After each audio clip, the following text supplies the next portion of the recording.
Shalom, saudara dan saudari yang terkasih dalam Tuhan kita Yesus Kristus. Marilah kita luangkan waktu beberapa menit untuk berkencan dengan Tuhan saat ini, agar dari hari ke hari kita semakin dekat dengan Tuhan, sehingga hidup kita semakin diberkati dan menjadi berkat. Kencan dengan Tuhan, Minggu 11 Mei 2026. Bacaan dari surat Rasul Paulus kepada jemaat di Roma bab 8 ayat 28.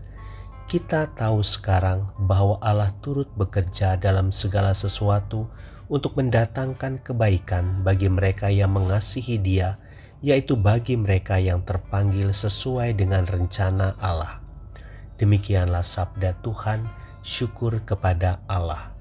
Saudara dan saudari yang terkasih dalam Tuhan kita Yesus Kristus, Tuhan merancangkan damai sejahtera dan bukan kecelakaan. Mungkinkah Ia memberikan air mata, penyakit, kesusahan, dan lain sebagainya kepada orang-orang yang percaya padanya?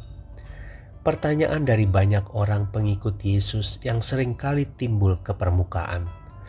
Agar mendapat jawabannya, pertama-tama kita harus sepakat meyakini bahwa segala sesuatu yang terjadi di dunia ini tak ada satupun atau bahkan sekecil apapun yang luput dari kendali dan pengawasan Tuhan. Saudara dan saudari yang terkasih dalam Tuhan kita Yesus Kristus, hidup yang kita jalani dengan segala situasi dan kondisi yang kita alami bukanlah suatu kebetulan. Kitab Mazmur berkata dengan gamblang mengenai ini. Matamu melihat selagi aku bakal anak, dan dalam kitabmu semuanya tertulis hari-hari yang akan dibentuk sebelum ada satupun daripadanya. Mazmur 139 ayat 16. Adalah benar Tuhan merancangkan damai sejahtera dan bukannya kecelakaan kepada semua orang yang percaya kepadanya.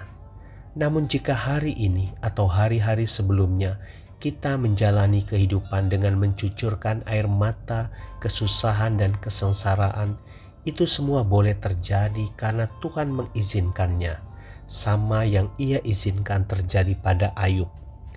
Ayub seorang yang jujur, takut akan Tuhan, dan yang menjauhi kejahatan, tetap diizinkan Tuhan untuk mengalami penyakit dan kesengsaraan yang begitu panjang.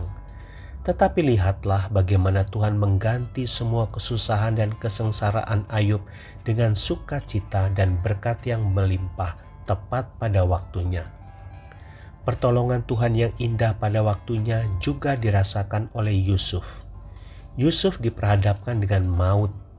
Dirinya yang diserahkan dari tangan ke tangan layaknya barang dagangan, mendapat fitnah, bahkan harus masuk ke dalam jeruji besi tanpa didapati kesalahan apapun pada dirinya. Pada akhirnya ia dijadikan Tuhan sebagai salah satu penguasa di negeri Mesir. Saudara dan saudari yang terkasih dalam Tuhan kita Yesus Kristus, apa yang telah Tuhan lakukan di dalam kehidupan Ayub dan Yusuf, itu juga yang akan Ia nyatakan di dalam kehidupan orang percaya. Ingatlah bahwa Tuhan sekali-kali tidak pernah meninggalkan kita, bahkan sekejap mengedipkan matanya pun tidak. Jadi janganlah takut, apalagi menjadi tawar hati. Jangan lagi bertanya mengapa terjadi begini dan begitu. Sebab telah jelas bahwa Tuhan turut bekerja di dalam segala sesuatu untuk mendatangkan kebaikan bagi kita yang percaya kepadanya. Tuhan Yesus memberkati. Marilah kita berdoa dalam nama Bapa dan Putra dan Roh Kudus. Amin.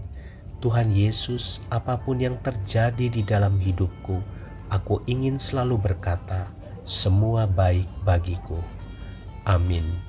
Dalam nama Bapa dan Putra dan Roh Kudus. Amin.